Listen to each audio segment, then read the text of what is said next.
This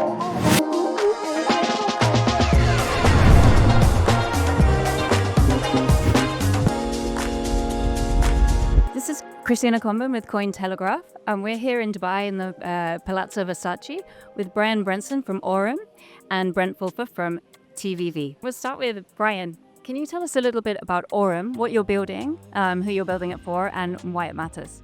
Yeah, absolutely. Thank you for this space. Love Cointelegraph, love what you guys are doing, so thank you. Aurum is a AI finance company, and so that's what I like to say, but no one really understands what that means. And what that really means is we're an ecosystem of diverse different products. So we have an exchange, we have a card program, we have a neobank, and then we also have yield products that lean into AI for execution and management of the funds. And so at its essence, we are a company that's looking to leverage AI to bring better financial results to everyone. And who's it for? That's a great question. It's for everyone really, but it's for people that are looking for a passive income, that are looking for the best tools and services that they can use to safeguard their crypto, to grow it, and to use it in real everyday life. And so, yeah, we're trying to make the best products and services we can. We're bringing RWAs online. We're bringing AI agents online to be able to help with communications on WhatsApp, Telegram, and Instagram. And so we have a wide array of different products that we're rolling out. And I think it's important because, you know, if you would have asked people 5 years ago, what's the leading crypto company? I think you got a lot of blank stares. What's crypto? Maybe, you know, not a lot of answers. I think if you ask that question today, there's some clear leaders, right? And I think the same thing is happening in AI finance. I think if you ask people what's AI finance today, they're like, what does that even mean? What are you talking about? But I think if you ask them in 5 years from now, I think Aurum will be one of those names in the list. And so we're working really hard to create 1,000 millionaires and create a financial unicorn that we can be proud of and that, you know, everyone in the world can use. So that's the idea. That sounds amazing. It's super interesting. And Brent, can you tell us a little bit about TBV? What have you built and why is it different from other funds? Absolutely. TBV is the venture arm of TB Group. So we're an early stage fund. We invested in 24 projects, but what makes us really unique is our events arm called The Best Event, which I think a lot of people in the industry have been to. We've had over 40,000 people come to our events in over 24 cities in 12 countries just in the last year. We partner with some of the biggest names in the industry like OKX, Pudgy Penguins, Blowfin, a lot of other names, and also some of the biggest music festivals, including the Untold Music Festival, which is the third biggest music festival. And we brought the first crypto conference to a music festival last year here in Dubai in November. Have much bigger things planning ahead, and obviously partnering with Aurum on a lot of different things on the investment side, event side, and this year will be a very big year. Right, that sounds amazing. And obviously AI finance is a big focus for TBV. And you're going deep into Aurum this year. You're coming on as advisors and also investors. Can you explain a little bit about what the ambition is there and what you're looking to achieve with this? Yeah, well, for us, like as a fund, I think what really differentiates us is our distribution through events and partnerships. And the reality is, if you're a neobank and in the AI infrastructure space, you want to be able to reach a mass audience in a lot of different countries, right? Because our industry is a global industry. You can't just be in one region or have like one area of focus. And so that's like a big part of our partnership together is getting the word out to the key stakeholders in the crypto industry, and also through mass adoption, which comes through events and our bigger partnerships with other larger organizations. So this year, expect to hear Aurum around the world. Right, that sounds amazing. And for Aurum, what does it mean for you having TBV on the table? Well, I think it's an amazing opportunity for all of us. First of all, as investors, it's great to have, you know, this caliber of a VC on board. But I think, as Brent said, beyond that, it's the events, it's the network, it's the ability to get our name out there, but not, on a flyer at the Token 2049 show or, some sort of sticker on the escalator. What it is it's the place where people want to go after the events to enjoy themselves, to network, to have fun, to have a drink, dance, and those kinds of things. And I think it's huge because that's where the real stuff happens. I've been to probably, 1,000 events or something, like a ton of events. And I think that when I'm at the events, the conversations are not quite as good as when I'm at the after events and the things in the evening. And so we're just really excited to be a part of the TB family and be at these events and impact as many people as we can through the work that these, the amazing work that these guys have been doing. So I've been a fan of these guys for a long time, and this is the first time I've met Brent in person. So it's really exciting for us to be a part of it. Amazing, and for sure, Brent. So how do you, when you're looking to invest in a company, especially in the AI space, how do you separate a very solid company from the hype? Well, the first thing is, do they have customers? Which is a rare thing in our industry, right? It's usually we're gonna launch a token, here's what it is, gonna go to $1 billion, right? And that's like, we think that era of investing is like over with. Like the reality is now you need to build a product that has a real use case and can actually solve a real problem, right? Aurum already has, I think, 90 million of assets under management on the like trading side of things. So clearly they have like product market fit. And that's what we look to do, is invest in companies that are already at the product market fit stage and are looking to accelerate further on into Series A and beyond, which in our industry, if you look around, Series A's were like very rare compared to like the traditional AI space. And we also believe that most Web3 companies need to have a blended cap table of Web3 and Web2 investors on them, especially in the fintech space. That's another way that we help with our investments and partners that we do, is to bring people together at these events, everywhere from the biggest music festivals to the Mandarin Oriental Penthouse to conferences. That's where like real connections are made, and ultimately how you get these bigger partnerships, larger funding rounds, and bigger distribution networks. Yeah, for sure. It sounds super interesting. And so, Bryan, obviously AI is developing at a really rapid pace. What can AI do in finance now than say it could do like 2 years ago? Well, something. I think, if you look back 2 years ago, AI finance wasn't even really a concept, and I think, AI was just coming out. I wasn't using ChatGPT or any of the Claudes or any of those 2 years ago. I think there were people that were, and they were early adopters of it, but I personally wasn't, and I'm an avid tech guy. And so I think, what you're able to do is, my answer sticks. It's something, like today you have an opportunity to invest your money in some sort of yield-bearing product that is actually working, right? And I think that's the first step, is like having products and services, like you said, that have product market fit, that people want to use, and that are starting to show growth in not only, volume, but in user base, right? Those are our key KPIs here. And I think, our monthly active users is basically everyone in our company, right? And when we were at Binance, we had, maybe 30% of them were active users on a monthly or weekly basis, which we track daily, weekly, monthly. And here inside of Aurum, people love it so much that payouts are going out daily, that literally 50,000 plus people, and 97, 8, 9% of those are active every day in the app, not every month, right? And so it's a really amazing opportunity for people to leverage this technology without having to learn it from the ground up. And I think that's the exciting thing about AI, is that it's easy, it's palpable, people can grab onto it and figure out how to use it in a matter of minutes, and that's, I think, the big difference. Is before, maybe 1 year ago, you really had to be a pretty technical person to know how to do that. And now you can go into certain kinds of apps, and we're building it into Aurum, and you can say, hey, I have $1,000. I want 30% of it to be high risk, 10% of it to be this, the other to be that. And in a month from now, update me on how it's going, and let's see where we're at, and maybe we can shift it then. And so you can talk to these things, and in a very simple and easy way,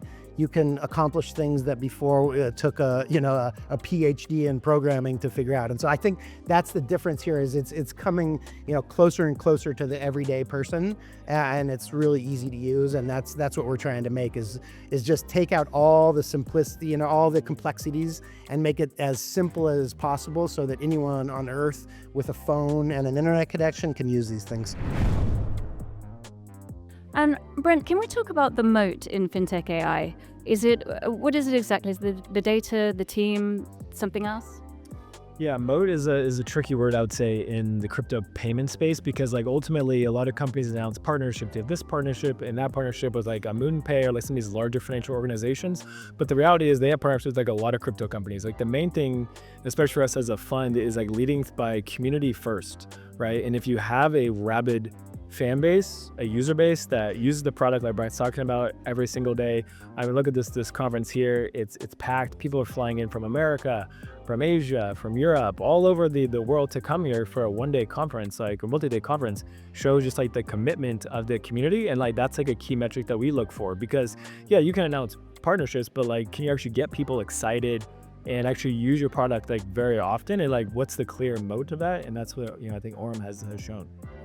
Yeah, that makes a lot of sense. And looking at the neobanks, Bryan, that took about 10 years to kind of really go mainstream. How long do you think it will take for crypto banking? Well, I think it's already here. I mean, if you take a look at some of the opportunities out there in the neobank space, I think you can see the Revoluts, the Mondos, the N26, and the new banks in Brazil, which has an amazing success rate. 70, 80 million users in the first year or two or three. I don't know the exact numbers, but I think you can see these guys starting to bring crypto into their apps, right? And so I think we are a true crypto native, crypto first neobank, and so we have a leg up because we're not bringing crypto into a legacy system and introducing it to people that don't really know about it or aren't sure about it. We're bringing crypto first, and then the rest of the banking experience comes later. And so I think we're flipping it on our head.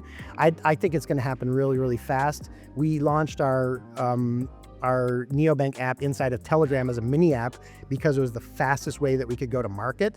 And it's also a very secure platform, and there's a lot of things going on that side. But as I mentioned on the stage, we also are creating the mobile native apps so that people can then download those that don't have anything to do with Aurum, anything to do with our back office, anything to do with our affiliate program, and they can use these products and services as well. So I think the answer is, buckle up, because it's going to happen really fast. And I think the growth that we've seen in the last 3 months inside of Aurum alone is a testament to the appetite of the market to have a true crypto neobank. And I think also regulation is a really tricky thing, right? Because these banks that were regulation first and banks first had to go through the path of regulating before they could offer products and services, right? And in the DeFi world, in the the wild west of blockchains, it's actually the other way around, right? Like, we launch the products and services, and then we figure out the best jurisdictions to where we can slot those in and use them. And so I think you're going to see, in the next 2 years, a huge increase in the amount of users that are coming over from some of these other neobanks into crypto first neobanks. And Aurum's not the only one, but we hope to be the leader in that space. Yeah, absolutely. And obviously they can just move a lot faster, like you said. And I think, Brent, I'd like to ask you the same question. Do you kind of share Bryan's view that you believe it'll be that fast? I do. I mean, just from a couple of days ago, the Iranian dollar basically collapsed overnight, right? And if you think about the next couple of years, what other countries' currencies are going to collapse, right? With where the markets are going, lots of uncertainty, like war and things like that. And the reality is that drives people to crypto. I mean, look at Argentina as an example. The adoption in Argentina with the devaluation of their dollar has been tremendous. Right now, Argentina is one of the hottest markets for crypto adoption in the world. There'll be many other countries following that similar path, and there needs to be options like these type of neo banks that can offer these type of services, because the demand is only going to go up, right? These currencies are not going to start doing better all of a sudden. It's only going to probably get worse for a lot of different countries, and they need alternatives. And that's where I think a lot of neo banks in this industry, that's where a lot of investments, I think what Bryan was saying about, imagine a big bank like a Chase Bank trying to introduce AI native infrastructure to their users. It's impossible. It's nightmare legacy systems. You need to start from the ground up with the DNA of the company, with AI at the center of crypto infrastructure. So there'll be a wave of investments next several years into this space, and I don't think there'll be one sole market winner. There will be many winners in different regions, and so I think it's a very fascinating time to be building in this space right now. Yeah, for sure. Super exciting times. And talking about how projects get their financing, for you, Bryan, what would you say was the biggest misconception that builders have about what they think VCs want to see? Where do we start? Well, the biggest misconception is that they want to give you money, right? Literally, that is the biggest misconception, because you're out there, you're battling to get an appointment with these guys, right? And they say, yeah, that's great. And then 6 months later, they say, they send you a 3-letter thing that says, we passed, sorry, or thanks, and at the end of the day, you're working really hard as a small, medium entrepreneur to build a product that you believe in, that's your passion, because if you don't have the passion to build it, it doesn't get built, right? But then you're out there, in the wild trying to find people. And I think the biggest misconception is that you can reach out to VCs and close, right? The only way to, in my experience so far, the only way to get VCs to come to you is to have something that's attractive to them, right? Either, like you said, a product market fit, a user base, a flow, but the best way to do it is to have someone refer you over, right? So if there's another founder that you're close to that can say, hey, Brett, go check out what Bryan's doing. He's a great guy. I worked with him at Binance. I know he can pull this off. That's the best way to do it. So the misconception is that there's all these VCs out there and there's all this money and you can actually get it and it's easy. That's just the opposite of that, right? It's a crap shoot out there, and it's a brawl to even get the appointments, let alone get the second appointment, let alone get a term sheet, let alone get an investment. And so I think, just to all those out there, find creative ways to get into the VC that you want to get into, right? Because if you knock on their door, you have to think they have 3, 4, 5, 6,000, opportunities and messages that they have to juggle, and they just can't understand from a simple, hey, do you want to invest in me? What's really going to happen? So I hope that's not offensive to you, Brett, but I think it, I have this part of me that's a little jaded with the VCs, because before I joined Aurum, I have several other really amazing projects, and it was very, very difficult to get the VCs to give us the time of day, let alone, and we had an amazing team, an amazing product, and amazing background. So I think the misconception is that it's easy and that but that being said, if you're doing the right thing and you're getting to the right people and you're having the right meetings, eventually, good things happen. So, yeah, for sure. And of course, Brent, he wasn't talking about you, Of course. But from an investor point of view, what's the biggest misconception that VCs have about the crypto space? That VCs have about the crypto space, I think. So I came from Web2 VC. So I worked in Silicon Valley originally. I worked at some of the biggest syndicates on angel lists. So I've seen hundreds and hundreds of fundraisers over my period of time. What draws a lot of people to crypto VC in particular is the early days, call it 2015 to 2022, where billion-dollar tokens could get launched.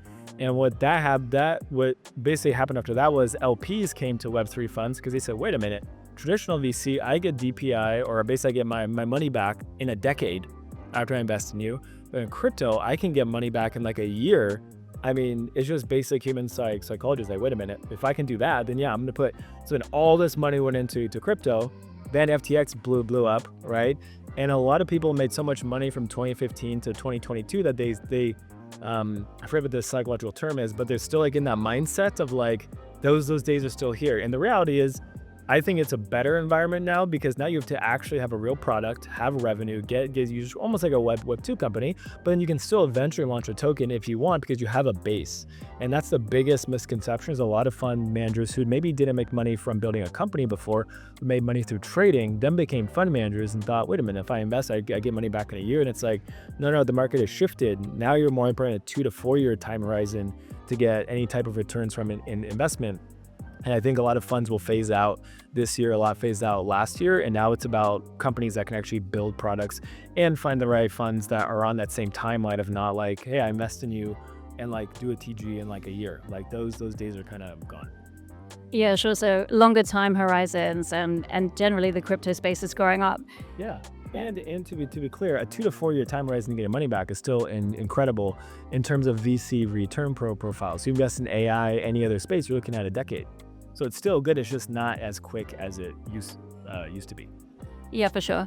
Okay, and then one final question that I'm going to ask for both of you.